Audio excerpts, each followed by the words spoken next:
Hey there guys, it's PC Guy here, and word of warning, this is going to be one of those talking head videos where they don't have a lot of B-roll footage to show. So if you don't want to be looking at this ugly mug all day, then feel free to tab out and Google some memes or something.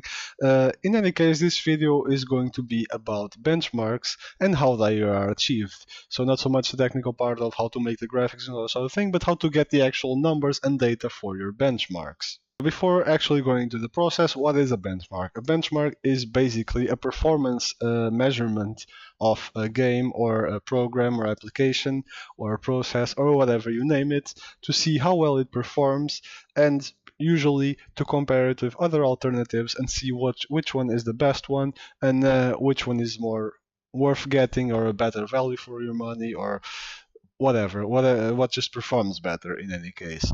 So how do you get those benchmarks? What are the baselines for a good benchmark? And to make it a bit, let's say, more scientific and more accurate in its predictions and judgments. Now, the cornerstone of it, a benchmark, is if you have, I will go, for example, with a graphics card benchmark. If you have a graphics card that you want to compare with another graphics card or a number of other graphics cards, the cornerstone is to keep the rest of the variables stable. So if you are trying to see if a graphics card is better than the other, you have to make sure that they're using the same processor, the same RAM, testing it in the same game or benchmark application.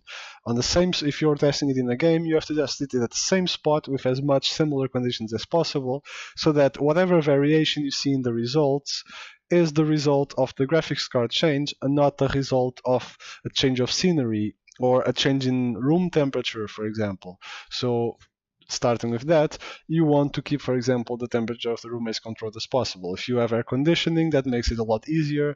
Otherwise, you probably, if you are pushing your graphics card very hard, you are going to see a rise in room temperature, either from the graphics card putting out heat and heating up the room, or from the time of the day changing if it's a hot day. So those are all things to keep in mind. So like I said, if you are testing one part, you keep the rest of the parts the same. You don't change the overclocking on your CPU, you don't change the overclocking on your RAM, you don't put a different RAM or CPU there. You keep everything as simple and stable as possible. Another thing that you also have to keep stable is your system.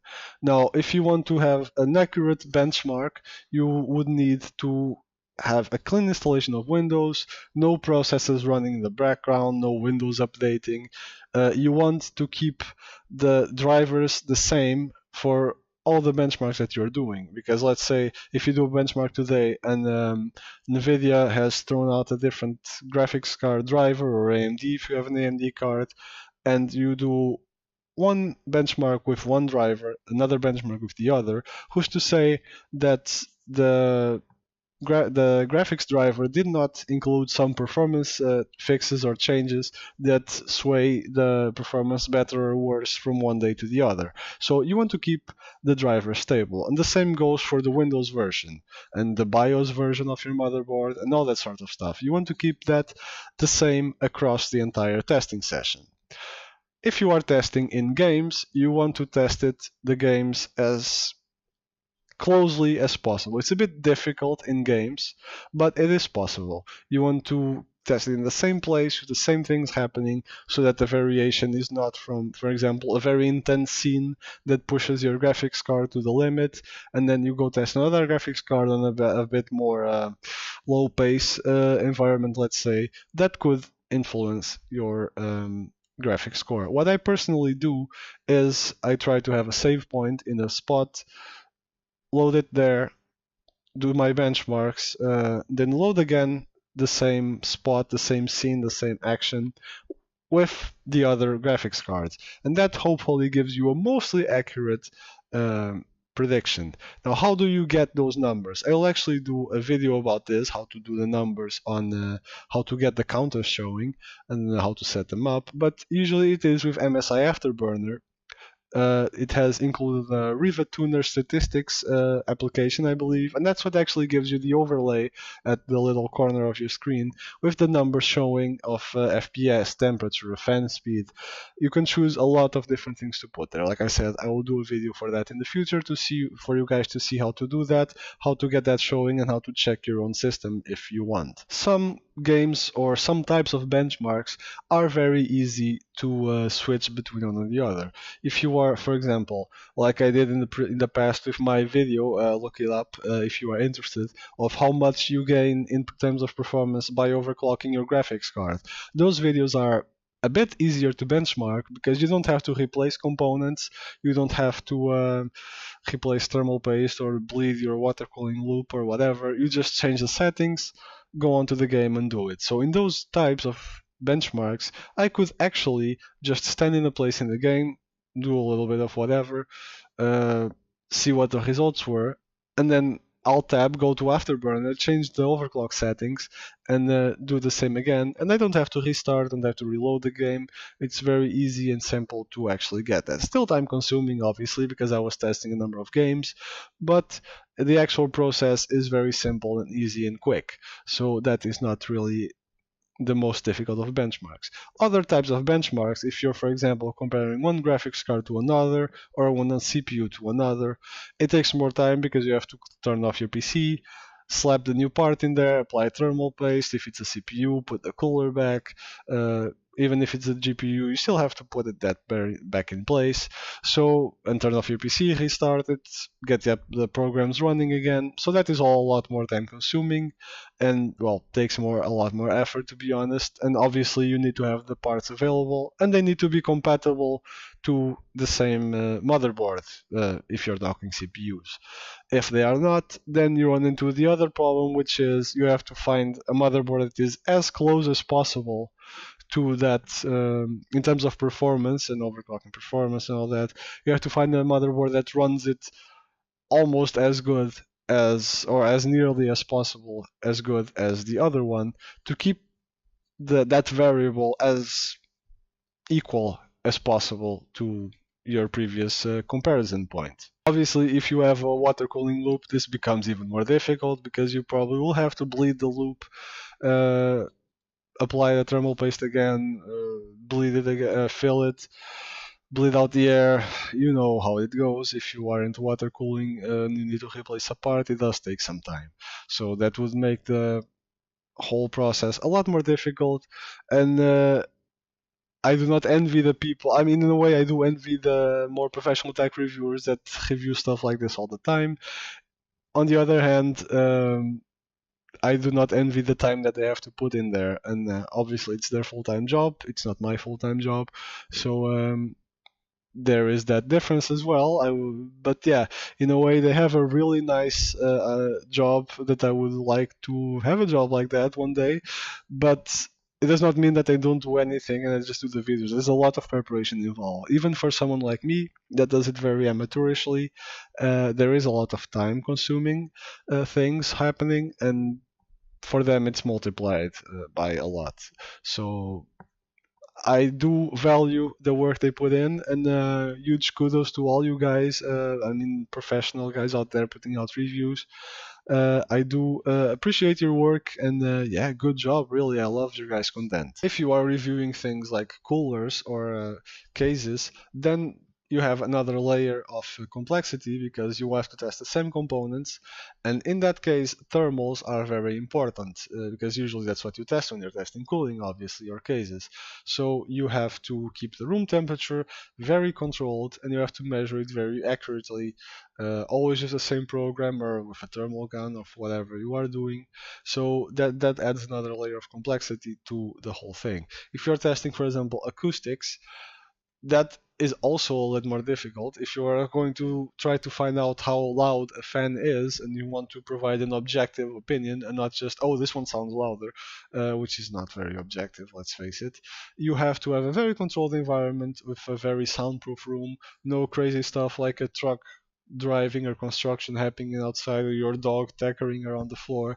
You have to have very controlled environment. This all comes back to the keeping the extra variables under control, really. You have to make sure that everything between one product and the other is as close as possible to each other in terms of anything that is not what you are trying to test, obviously.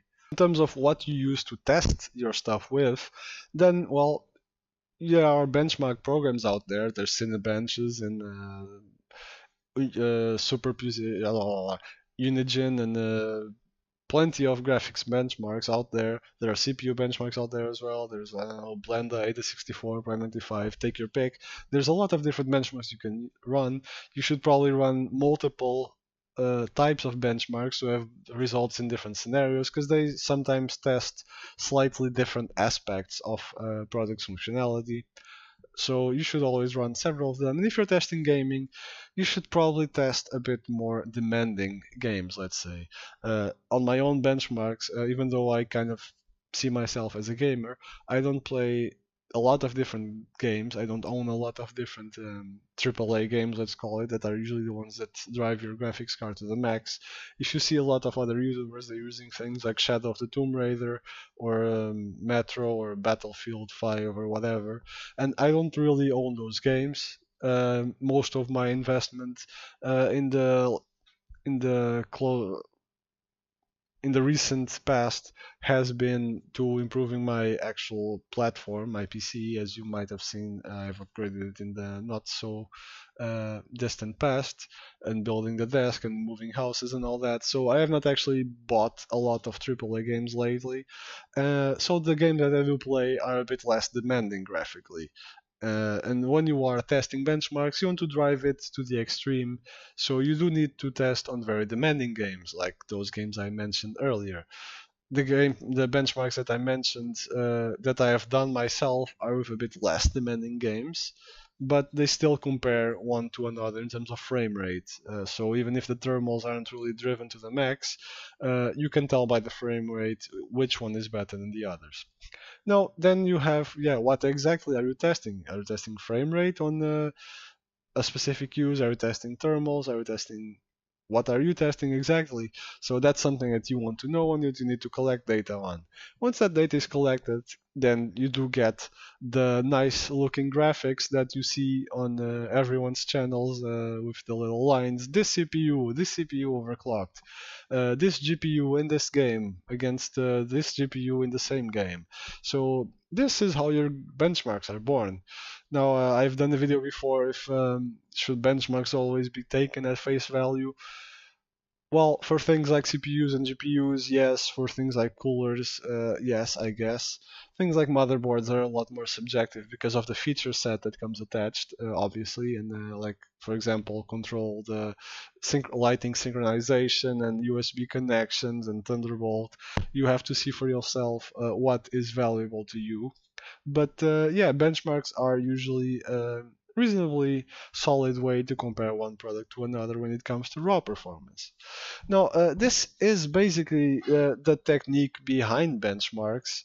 I don't always follow it, to be quite honest, especially the part about the clean Windows installation and programs running in the background, because as you know, I only have my own personal setup. So if I were, every time I'm doing a video for you guys, have to reinstall Windows and reinstall everything, that would probably take a lot longer for me to actually give you guys content. So yeah, convenience in my case as a non-professional YouTuber kind of has to take precedence over super accurate results. But it's still, if you look at the benchmark videos that I have done, you can still tell the difference in the performance improvement between one part and another.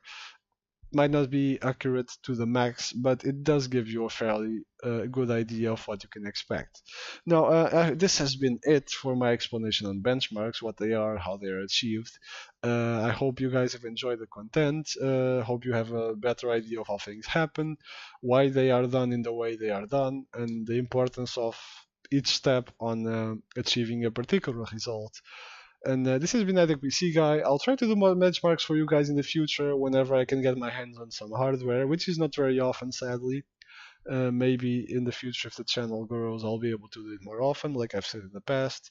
But that still seems kind of in the far distance at this point.